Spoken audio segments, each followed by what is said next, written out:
We're about to place an order on Ross Store for one of our programs, a short order, but just wanted to give everybody an idea of where we kind of are right now on a momentum level, and then I'll start asking the tough questions. But I was actually looking at these levels this morning, and I honestly think we're very, very, very close to the bottom, especially on the techs. We've got like 6 stocks in the consumer discretionary sector that are trading above the 50-day moving average right now. So it's a very interesting situation that we're in. But let me go ahead and show you guys this graph. Yeah, so if you this is good looking at a long-term view. So right here we're looking at the long-term view, and folks, we're still here. We're still at these levels. Yes, I was talking about a trade on Ross Store. So for folks, if you're in the overdrive profits, you're going to get I'm going to predict the future. You're going to get an alert in about 5 to 10 minutes to short Ross Stores, okay? Just FYI. Yeah, Ross Stores, R-O-S-T, Ross Stores. So as you guys can see, we're right here right now. And again, just for posterity and demonstrative purposes, this is COVID, where everyone thought the world was coming to an end. So the bottom line is this. We looks like we're getting towards the bottom. We may kind of trickle around this area for a bit, but I think we're near the bottom. And the other factor that I'm noticing, and again, folks, this is just my point of view. Lance and Jeff has their own point of view. I just wanted to give you guys my point of view, and then we'll get into Jeff's and Lance's. But I figure better to start now than ever. The other factor that I'm noticing this week, and this is something new, is if you look at the bond market, and I thought this was really interesting, especially this week, even when the market was selling off and had a really, really low level, even when the stock market was sold off and had a really low level, the bond market was going down. Typically, when you see the Dow down more than 200, 300, 400 points, you'll see flight to quality. We have not been seeing that at all.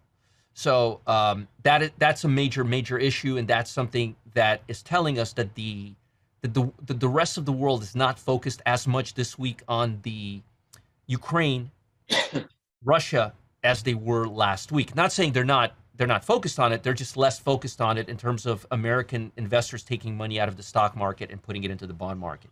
They're definitely putting money somewhere, but not the bond market, at least for the last week. And that's with the stock market selling off. And I think that's a big, big indication that we're gaining a little more confidence in the market. And last but not least, if you look at the Volatility Index, which I know Jeff looks at a lot because he has a program based on it, I'm currently short the VIX. I went short at VXX at 26.75 a few days ago.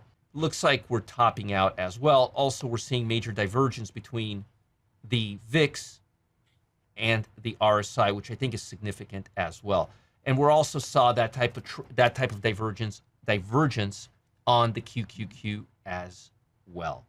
So the bottom line is, to me, it looks like the worst may be behind us, especially, and I actually wanted to talk about this, especially if we don't break this low. If we break this low, we may go lower, but if we stay above this low, there's a good chance we're going to kind of build a base here and then start building a upside from that base. That's my broad market analysis. We always start with Jeff. Why don't we start with Lance this time? Lance, what do you think about the broad market? And then we'll go narrower, and we'll go into Jeff's analysis. Well, my crystal ball says I got some travel names yesterday. I already sold them today, so that goes to show you how short term I am. I thought we would bounce yesterday, and we did, but I will say that nasty pull towards the end of the day was very discouraging. I'm not going to lie. It is good to see that we are moving higher today. I think, obviously the commodity names have came down, and, that inverse relationship that we're seeing, right? When commodity names bid, when crude's bid, SPOOS is going down. And today, commodity names pulled, market's going up. But what I think was a huge mover was apparently Miss Janet Yellen, leaked some of the cryptocurrency executive order that Biden was supposed to announce. And, basically from my understanding was they're not going to have as strict regulations in the crypto market and everything. So growth caught a bid today, as we can see. I would hope and I would like the market to bounce higher. We had a crazy trend reading. If you look at the Richard Arms Index or the trend, it was 2.29, which was extreme this morning, and it's coming down. Now we're at 1.04, and that's an insane move. The trend usually moves inverse to the S&P, so the trend coming down, market's higher. The ticks haven't been anything special today, and option flow has not been anything special at all. Yesterday was all gold, silver, oil names. Today it's really nothing except some Boeing and Nvidia. So I don't want to say, hey, we're going to be higher 2 weeks from now. I don't want to say we're going to, crash and, doomsday is going to happen again. I do think as long as we hold and don't sell off too hard, I think that's bullish longer term. So I do want to see if there's a follow through later in the week. And if we do, I'll start gaining more confidence. But just I think you have to be nimble right now if you're directional trading. Yeah, I couldn't agree with you more. I think that is probably the smartest advice I've heard in a long time. Nimble right now is definitely the key. Jeff, what about you? What's your broad view on the market before I get into the nitty gritty and all the details and all the little things? Crude is ruling the day. I mean, we had a gap up over the weekend from 115. We traded up to 130 in the middle of the night on Sunday. Couldn't hold that. Sold off this morning. Started buyers dipping their little toes into stocks in Europe. If you look at the DAX is up 7% today. When the hell was the last time you've seen the German DAX up 7% in one day? I would probably bet my last nickel that the DAX hasn't been up 7% in over 10 years in a day. Strange things are happening. So it was down 20%. Now it's down 13% on the year, the DAX, after today.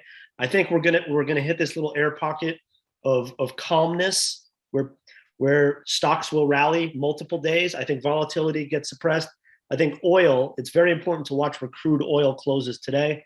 If crude closes below like 115.5, I think the number is, that it closed on Friday, that'll be bearish. We can come back down to like the 107 level, 107 to 110 level on WTI, which would be bullish for stocks, bullish for NASDAQ, bullish for growth.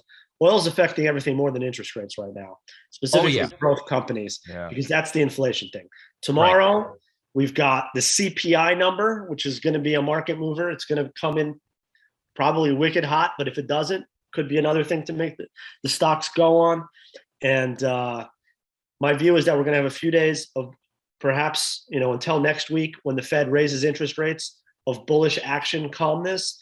And that's all things being equal. We have a psycho on the other side of the pond that does all kinds of crazy shit in the middle of the night. So I can't really handicap if another country gets bombed or if a nuclear thing happens or this or that. But all things being equal, geopolitics moving in the same direction, God willing, maybe even a détente would be amazing for the stock market. So what you're seeing now is a lot of the fear being sucked out of the market. Now the market was bearish. Now let's remember this, because I've been like the perma bear or the super bear. The market was bearish before Russia invaded the Ukraine. What happened though was it accelerated the inflation thing that was supposed to play out over the course of the next 6 months into 3 or 4 days. And so I had oil profit target at 125 towards the second half of this year. And we hit it in like a week because of the war. So everything got accelerated in terms of the inflation thing. But the 800-pound gorilla is still inflation. It's still the Fed having to raise interest rates. And a lot of these bombed out crappy companies, the Cathie Wood stocks, they have these days up 7%, up 8%, but they're still in a solid downtrend. Those charts are still broken. Those are companies. Those charts are still broken. So that's my 2 cents for now. Let me ask you. Let's go back to Lance. Lance, what is your position on airline and cruise ships right now? I haven't asked you guys this in a while. I thought it'd be fun to talk about it. One of the reasons I'm asking you this is because I almost took a trade on a cruise ship this morning. Almost didn't, but almost did. So I wanted to hear what you're thinking. Well, we had big Delta call buyers yesterday buying. Let's give you an example. They're buying the March 30 calls. So they expire Yeah. next week. Yeah. Delta's up 5-6% today. I'm already out. These big traders, they're not buying, like July or September calls on these names. It's weekly options or front month options, right? So we had some nice calls on Las Vegas Sands too. Today's stock's up, nicely, but it goes back to the point of you're going to have these stocks move, down 10% on negative news, 5 to 7% on, well, I don't know if you call it today positive news, but a relief rally, we'll say. And it's hard to commit to anything long term. Like, do I think the cruise liners, casinos, and airliners 6 months from now are higher? I do, but is there going to be crazy swings in the meantime? 100%. You're going to have your big down days and obviously your big up days and stuff like that. But from a trading perspective, everything is pretty short term right now. So it's not it's not long term stuff. And then obviously right before the whole Russia-Ukraine news, COVID was dying down, it seemed, and these names were having a nice bounce to the upside.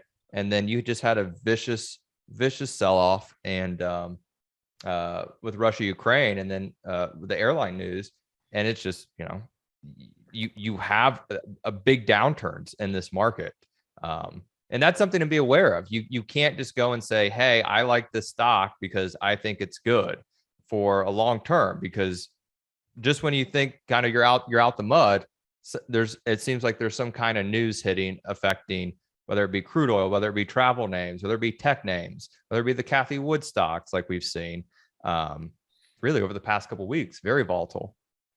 Yeah. Jeff, what's your take? What type of stocks are you looking at right now outside of the obvious, the energies, the metal stocks? Anything outside of those you're looking at? What's the low-hanging fruit in your opinion right now?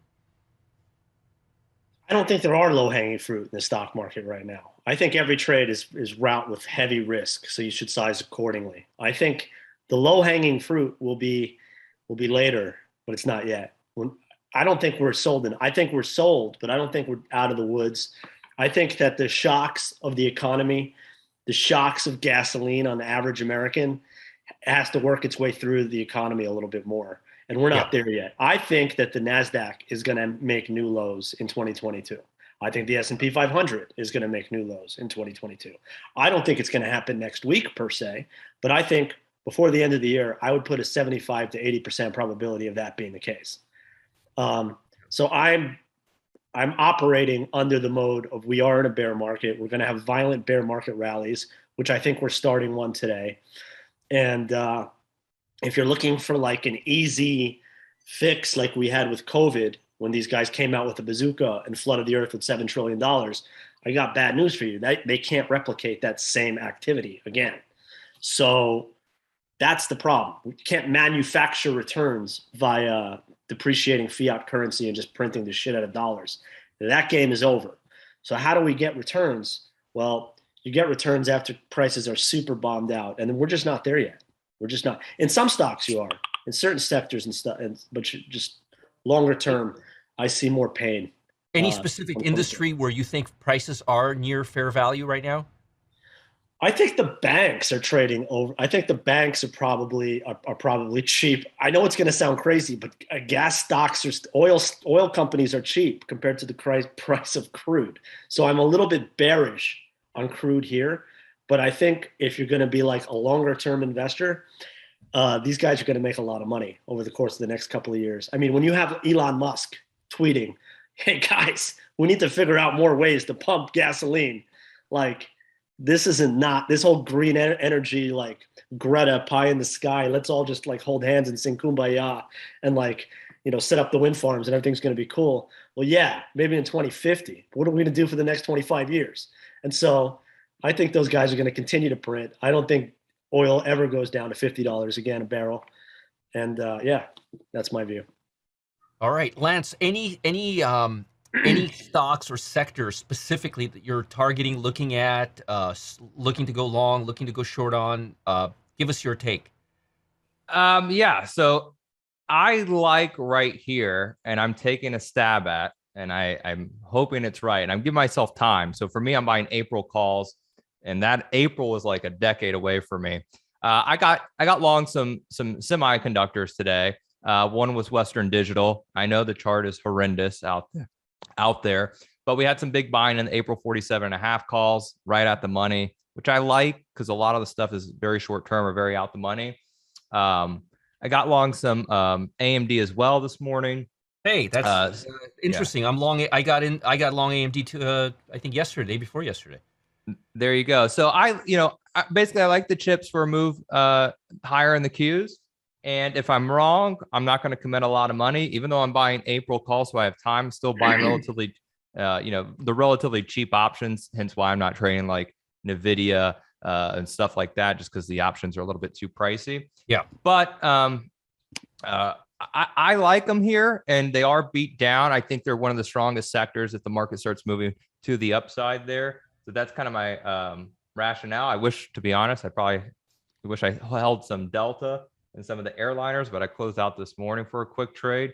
And really quick, guys, I do apologize, but I have to sign. I have a guy here at my gate. I have to sign a package. That's okay. Take off. Do your thing. That's got all. Got to dip here. You got to take delivery. Yeah, I got to take delivery, You're right? backing the nickel up. You got nickel delivery. Right. Limit down. Commodity trading joke. There you go. All right. Thanks, everyone. Lance, thanks, and we'll see you. Thanks, guys. Thanks, Lance. All right, Jeff. So let's continue. So just to give you my position, I decided to go into a little bit of bottom picking a few days ago because I thought we were going to kind of cool off and start going up. So I went long win. Nice. I went long win. I went long Pepsi Cola, which I went long a little too early, but I think consumer staples are gonna hold up the gonna give the stock market a little bit of run for their money. But again, I got in a little too early, as I usually do, but got into Pepsi around here, and as Lance mentioned, AMD. And as a matter of fact, for those of you who are in my Overdrive Profits program, there is a trade that you should have gotten already. And if you haven't joined that program, want to show you guys something that may get you interested in it. And so anyway, so I shorted it right around here. I think the stock has bottomed out. I had no idea that Lance took a similar position. What's your take, Jeff, right now on chip stocks and overall not tech, but semiconductors, just semiconductors? So semiconductors have an issue, a couple of issues hanging over them. I love AMD is my favorite one, but full disclosure.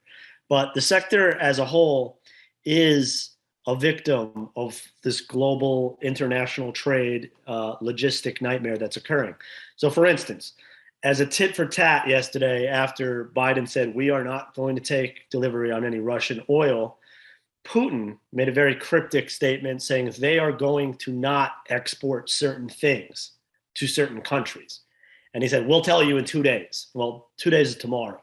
And so there are certain things that he can withhold that are critical to the manufacturing of semiconductors that would make semiconductor manufacturing a pain in the ass for the rest of the world. Also, Taiwan seems to be like right in the middle of this. Like if this Chinese-Russian alliance gets any crazier, I think Taiwan becomes more of an issue. So long story short, I like semiconductors. There's too many variables hanging over the head. Rare earths, exactly. Rare earths coming from Russia. Also, you have, listen, inflation is hurting consumer discretionary. You don't have extra money. Like, Right. It's hard for rich people. I hear a lot of like elite, like I'm not gonna, I might sound political when I say this, but I hear a lot of elitist people say, pay a couple extra bucks for freedom. Well, that's easy for you to say sitting there in Hollywood Hills with like $50 million. Doesn't matter if you spend an extra $150 a month to fill up your car. But for a person that's making like $50,000 a year, a $2,000 increase on what they're spending for just gasoline, and I'm not even going to talk about what they're spending for food to feed their family, starts to hit whether they can get a new phone, whether their kid gets a new computer, whether they get a new iPad. So I don't see how this inflationary pain doesn't pass through and create a recession no matter what. I think we're getting a recession guaranteed after this move in oil and gas. Yeah, that's my view. And that's which I think you're bringing up a very good point. And one thing we've noticed with COVID is most of the downside pressure we saw from COVID happened after COVID, not during COVID.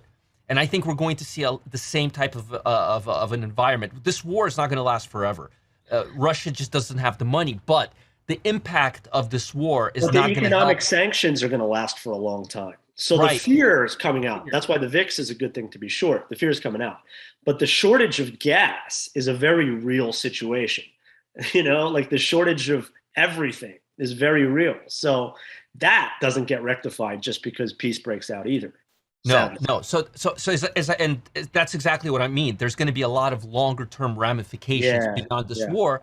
And with the economy being, and the economy kind of struggling on the razor's edge, if you will, it can give us a nudge to push it over. But what I think is going to happen, Jeff, and this is my personal opinion, is I think if things get worse, I think the Fed is going to step in and step on poop once again and try to bail us out because they have so much vested in.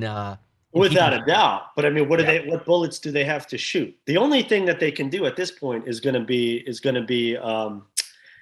be more government spending, because I mean, what are they going to, like Janet Yellen could initiate a recommendation for another stimulus package to pay for, print more money, send everybody more stimmy checks to deal with higher gas prices. I see that coming. They could slow down raising rates, but wouldn't it be nice if they did their freaking job and would have raised rates a year ago when inflation first hit 5% a month? If they would have just done their effing job and raised rates, we'd be at 150 basis points already. And guess what? They could cut from there, which would stimulate the economy instantaneously. But they didn't do their job. So now we're in a situation because they missed the opportunity to do what they were supposed to do. Couldn't agree with you more. And you and I were on that like white on rice. I mean, this is what happens. This is really what happens when you don't do what you're supposed to do.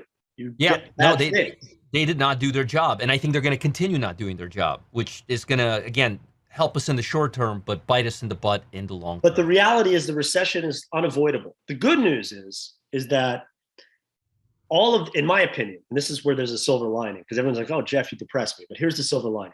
What I foresee happening is the US, which is still the 800-pound gorilla, and it's still our game, and finance is still our game, and the economy is still our game. And we're showing it to the world right now, that if we want to lock you out, your ass is going to be po.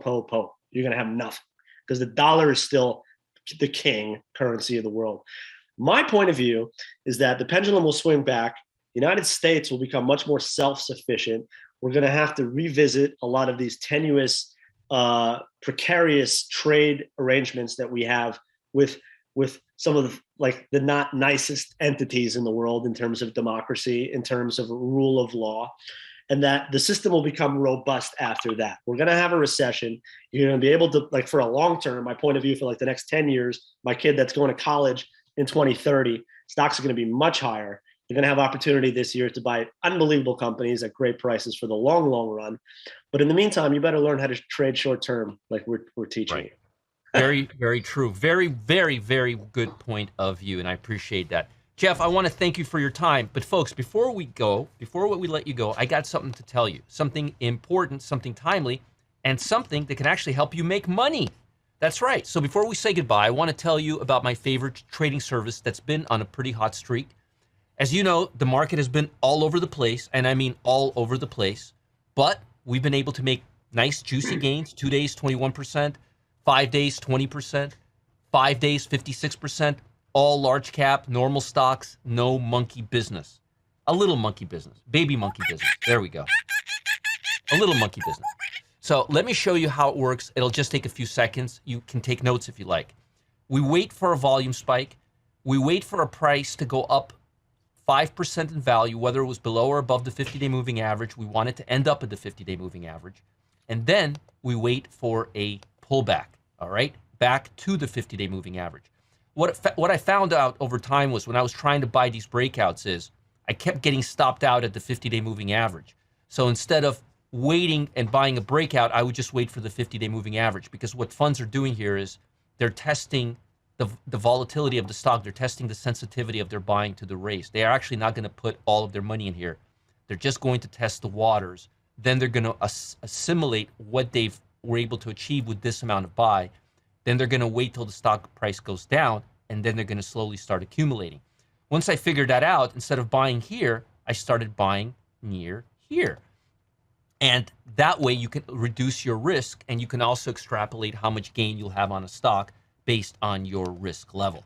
Now, these setups happen every single week.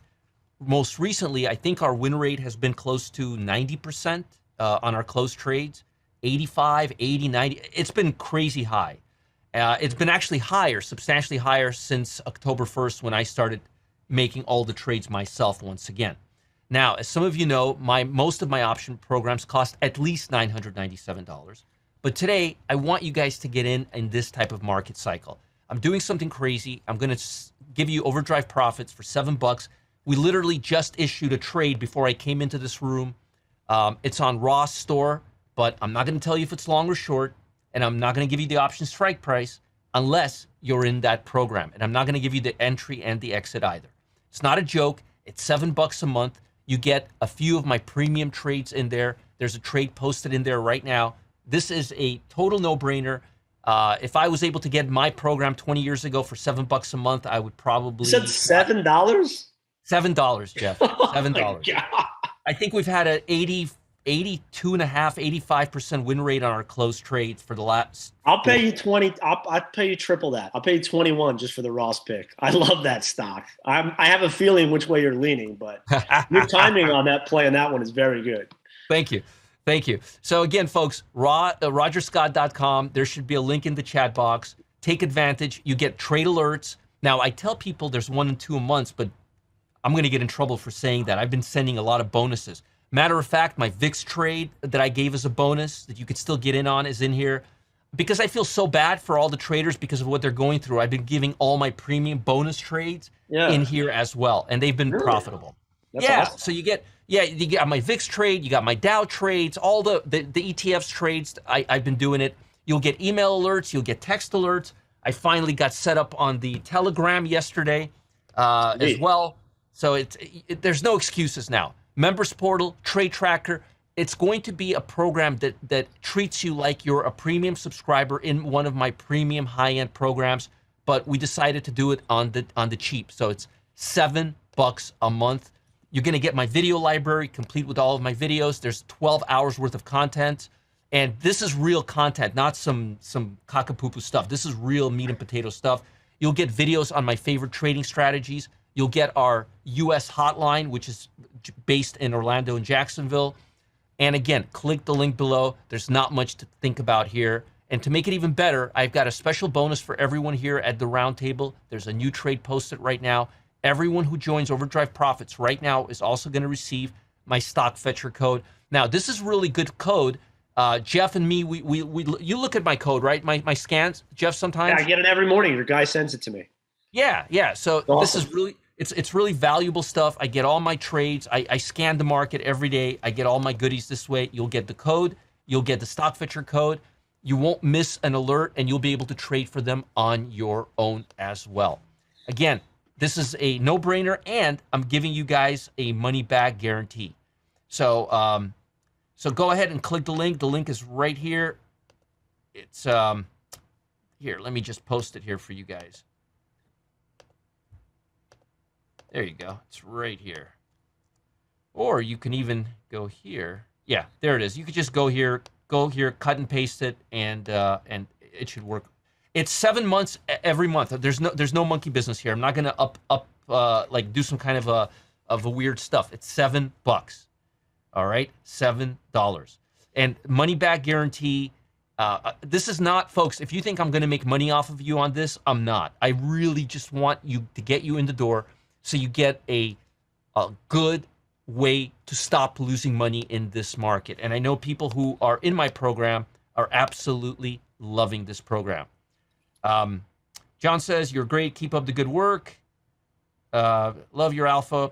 All right. Well, I'm glad to hear that. Thank you so much, John. But people are sending nice feedback. Matter of fact, I'm going to go to, I was going to open up the chat for everybody, but I can't because somebody's restricted my access. So I can't even do that. I'm telling you, as an owner of the company, I can't get a break here. Folks, 30-day access, $7. Get it now. You will love it. William says, thank you. Have a great day. Have a great day, guys. And Jeff, I really appreciate you coming on here. I know you've been trading like a madman around the clock last few weeks. It has been a very stressful time. So I really, and I want to thank you so much for doing that. And love to have you back here in our office actually sooner than later. Maybe we can. I'll try. I try. Yeah, I think I've got something cooking. It's a tough month. I got 3 children, and all of them were born on March. All of them were born in March. Ask me how that happened. Yeah, I was gonna. My kids, 2 of my kids are in July, and one of them in September. So I get a little bit of a break, but I got my wife in between in August. It's tricky for me to get away. Maybe next month. I'll be up there. We'll see. It would be great. It would be great to have you. Just give me a few days notice, and we'll make your time here worthwhile. Thank you, guys. Thank you. Everybody join. Go to rogerscott.com/ODP. Just go to rogerscott.com/ADP. Check it out. You guys are going to love it. And here's actually the link for you. Let me see. After you subscribe to that, if you've watched this on YouTube, like the video, subscribe to Wealth Press. We put out lots of videos throughout the week, all kinds of stuff. I think this might be the highlight of the week for me personally, but there's other good stuff too. So make sure you do that. Thank you for watching us. Thanks, guys. Take care of yourselves. Yeah, take care of yourselves. Take care of your family. Don't let the stress of the market get you. And again, sign up. Enjoy your subscription, and don't pay an arm and a leg. Get some real value. You'll get my value. Jeff's always giving you guys value, and so is Lance. And make sure you guys keep coming to this session. We're having it every Wednesday, and I promise Jeff and Lance, if they're going to commit to it for a year, I'm going to wear a tie, and I'm not going to break my word. I never do. Bye, guys. Thanks so much. We'll see you guys later. Bye, all. Bye, guys. Bye. Bye-bye.